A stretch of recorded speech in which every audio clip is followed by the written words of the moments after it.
بسم اللہ الرحمن الرحیم بسم اللہ الرحمن الرحیم الحمدللہ رب العالمین والصلاة والسلام علی رسولہ محمد وآلہ واصحابہ اجمعین اما بعد۔ درس نمبر 22۔ آج کے سبق کا عنوان ہے خطبہ تلویح، اور تلویح میں علامہ تفتازانی رحمۃ اللہ کا منہج، اس کا حصہ دوم۔ اس سے پہلے سبق میں بھی علامہ تفتازانی رحمۃ اللہ علیہ نے تلویح کتاب لکھتے ہوئے جن باتوں کا خیال رکھا تھا اور ان کے پیش نظر جو مقاصد تھے وہ بیان کیے۔ آج کے سبق میں اس کا بقیہ حصہ پڑھیں گے۔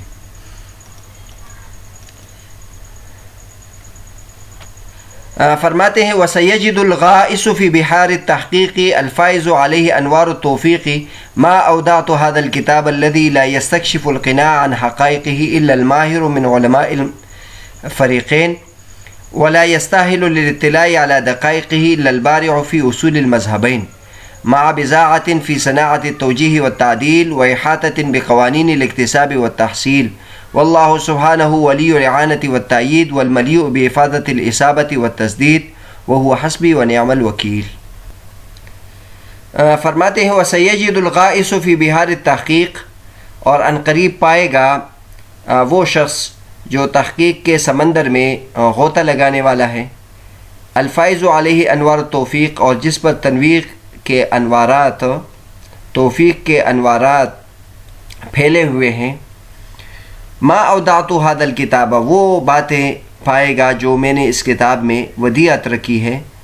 الذی لا یستکشف القناع عن حقائقہ الا الماہر من علماء الفریقین، ایسی باتیں میں نے ودیعت رکھی ہے کہ اس کے حقائق سے پردہ نہیں اٹھا سکتا مگر وہ عالم جو فریقین کے علماء میں ماہر ہے، یعنی احناف اور شوافع دونوں کے طرف کے علماء کرام میں جو ماہر ہے۔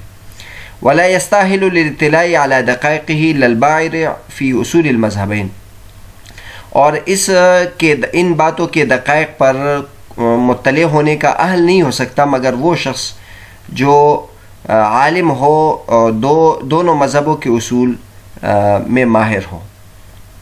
مع بزاعت فی صناعت التوجیہ والتعدیل، اور ساتھ ساتھ اس کو ایک حصہ حاصل ہو علم توجیہ اور علم تعدیل کے فن کا، یعنی علم جدل کے فن کا۔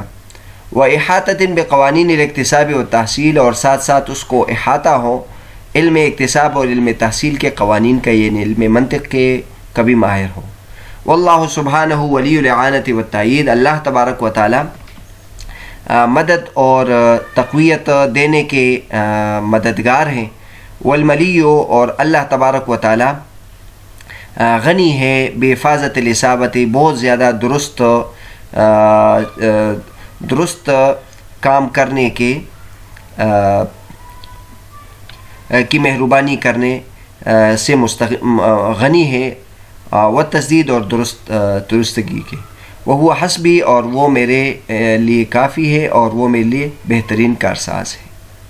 تو اس کے حصے میں بھی علامہ تفتازانی رحمۃ اللہ علیہ نے اپنی کتاب کے منہج سے متعلق بعض باتیں کی ہے، اور وہ یہ ہے کہ میں نے اس کتاب میں ایسی محنت کی ہے اور ایسے تحقیقات میں نے کی ہے، جب کوئی اس تحقیقات کے سمندر میں غوطہ لگائے گا تو تب اس کو پتہ چلے گا کہ میں نے اس پہ کتنی محنت کی ہے، اور جس شخص پہ توفیق کے انوارات بہت زیادہ ہو تو وہ ہی اس کو پا سکتا ہے جو میں نے اس کتاب کے اندر ودیعت رکھی ہے اور چھپا کر رکھی ہے۔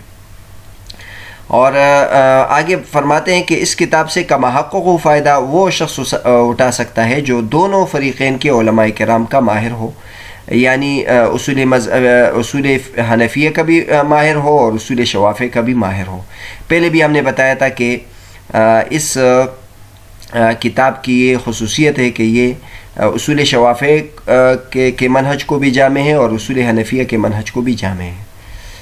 اور دوسرے جملے میں بھی یہ فرماتے ہیں کہ اس کتاب کے دقائق پر مطلع وہی شخص ہو سکتا ہے جو دونوں مذہبوں کے اصول کا ماہر ہو۔ اور دوسری بات یہ ہے کہ ساتھ ساتھ اس کو علم جدل اور علم مناظرہ کا بھی بڑا حصہ اس کو حاصل ہو، اور علم قوانین، علم اکتساب اور علم تحصیل یعنی علم منطق کے قوانین کا بھی احاطہ اس کو حاصل ہو۔ بہرحال اصول شوافع، اصول حنفیہ کا بھی ماہر ہو، ساتھ ساتھ علم الجدل کا بھی ماہر ہو، اور اس کے ساتھ ساتھ علم منطق کا بھی ماہر ہو، تو وہ اس کتاب سے اچھے طریقے سے فائدہ اٹھا سکتا ہے۔ اور اس سے معلوم ہوتا ہے کہ ان حضرات نے اس کتاب کو علم منطق اور علم جدل کے قوانین کے مطابق مرتب کیا ہے، اور بہت منطقی انداز سے، عقلی طریقے سے اس کتاب کو مرتب کیا ہے۔ مقدمے میں ہم نے تفصیل سے ذکر کیا تھا کہ اصول فقہ کی کتاب لکھنے کے دو طرز چلے آ رہے تھے۔ ایک منہج شوافع، جس کو منہج متکلمین بھی کہتے ہیں، اس پر کئی کتابیں لکھی گئی تھی، اور اسی طرح منہج حنفیہ ہے جن کو منہج فقہا بھی کہتے ہیں، اس پر کئی کتابیں لکھی گئی تھی۔ پھر تیسرا جو منہج ہے، متاخرین علماء کرام آئے، انہوں نے پہلے دونوں طریقے یعنی منہج شوافع اور منہج حنفیہ دونوں کو اکٹھے کیا۔ اس میں جو بنیادی کتابیں تھی بدیع النظام ہے، اور دوسری کتاب جو اہم ہے وہ توضیح ہے۔ تو بہرحال توضیح کے مصنف نے بھی اصول بزدوی اور ساتھ علم المحصول کو بھی پیش نظر رکھا ہے، اور مختصر ابن الحاجب کو بھی پیش نظر رکھا ہے۔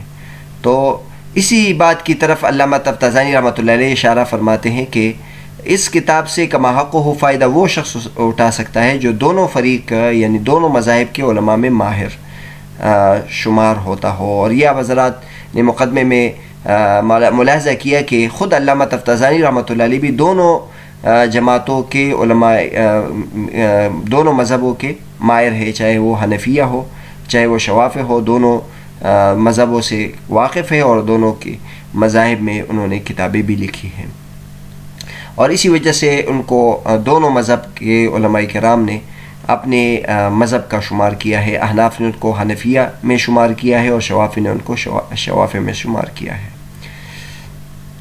تو بہرحال علامہ تفتازانی رحمۃ اللہ علیہ دونوں مذاہب، اور بلکہ ان دونوں مذاہب میں سب مذاہب آ جاتے ہیں، جو طریقہ حنفیہ ہے اس کو طریقہ حنفیہ کہتے ہیں، لیکن بعض شوافع نے بھی یہ طریقہ اختیار کیا، اور بعض مالکیہ نے بھی یہ طریقہ اختیار کیا ہے۔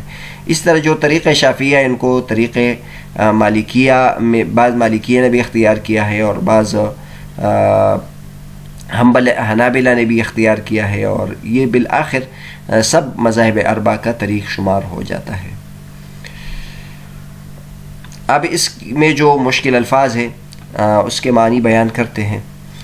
سیجد الغائس، غائس کا لفظ آیا ہے، غائس کہتے ہیں غاس یغوس، غوثن سے ہے، غطس فی الماء، اور غطس فی الماء اور منغمس فیہ، جو پانی میں ڈبکیاں لگاتا ہو اور جو پانی میں غوطہ لگاتا ہو اس کو غائس کہتے ہیں۔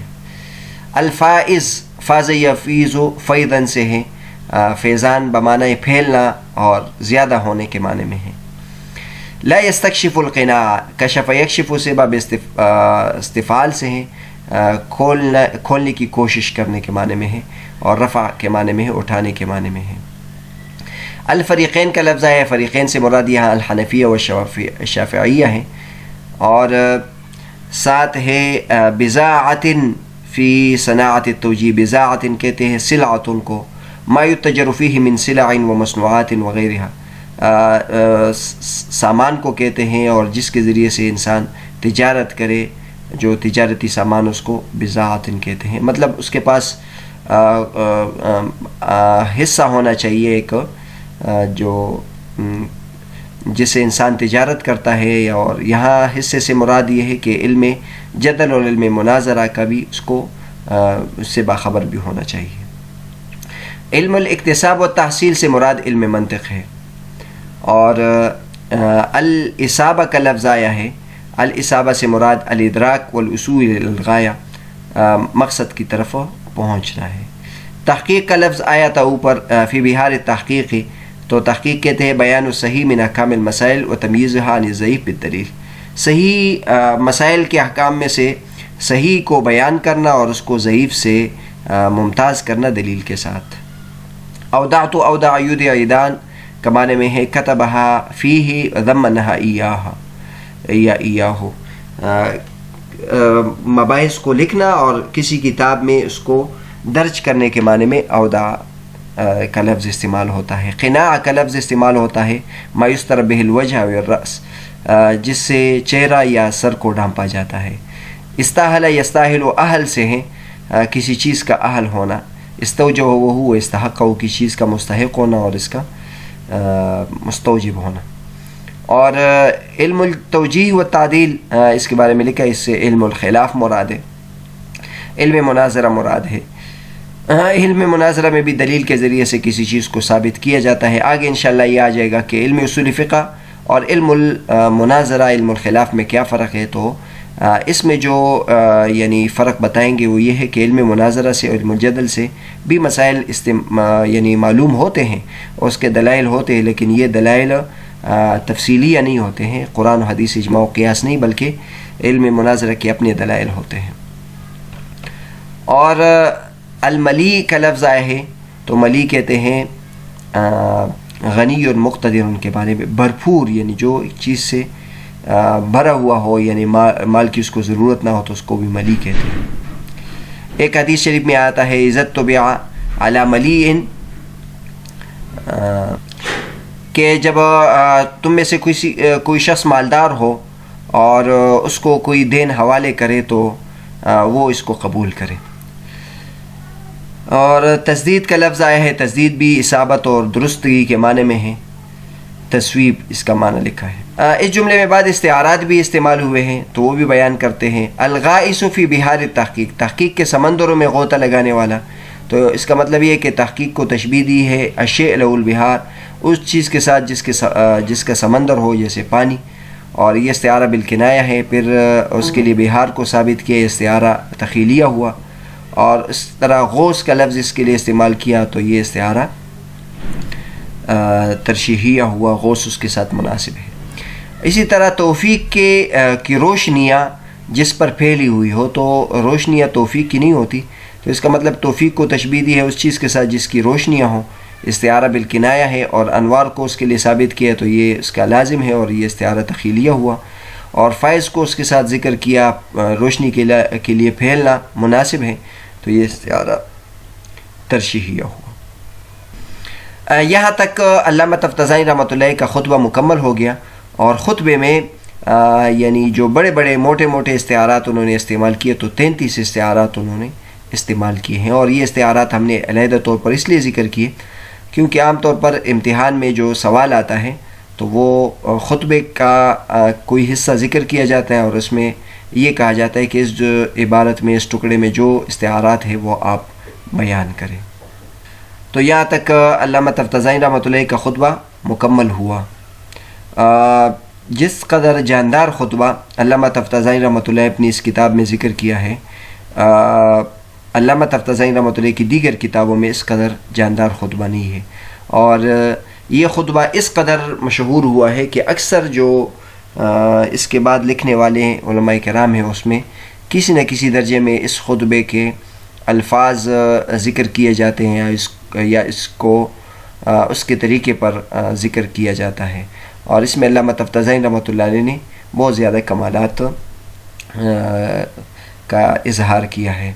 اور جس طرح کے خطبے میں ہونا چاہیے کہ انسان اس میں اپنی کتاب کے پورے مقاصد کو سامنے رکھے، تو یہ ایک جامع خطبہ ہے جس میں انہوں نے نبی کریم صلی اللہ علیہ وسلم پر درود اور اس کے بعد حمد اور درود بیان کیا ہے، اور اس کے بعد اصول فقہ کی تعریف کی ہے، اور پھر تو تنقیح اور توضیح کتاب کی حقیقت بیان کی اور اس کے کمالات بیان کیے ہیں. اور پھر اس کے بعد اپنی کتاب اور اپنی شرح لکھنے کی وجہ بیان کی ہے. مشکلۃ البیت جس کو کہتے ہیں کہ کیوں ضرورت پیش آئی کہ علامہ تفتزانی رحمۃ اللہ یہ شرح لکھ رہے ہیں، تو اس مشکل کو بہت اچھے طریقے سے بیان کیا. اور پھر اپنی کتاب کا منہج بیان کیا کہ میں نے اس کتاب میں کن کن باتوں کا خیال رکھا ہے. یہاں علامہ تفتزانی رحمۃ اللہ کی زبانی ہم نے ان کا منہج بیان کیا ہے. مقدمے میں بھی ہم نے تلویح کا باقاعدہ تعارف کرایا تھا جس میں اس میں ان کا منہج بھی ذکر کیا ہے. اس طرح توضیح کا منہج بھی ہم نے مستقل طور پر ذکر کیا ہے اور اس کا تعارف کرایا ہے. تو اس کے ساتھ ساتھ وہ بھی ملاحظہ کیا جائے تو توضیح اور تلویح کا جو منہج ہے اور اس کے جو مقاصد ہے وہ پورے سامنے آ جاتے ہیں۔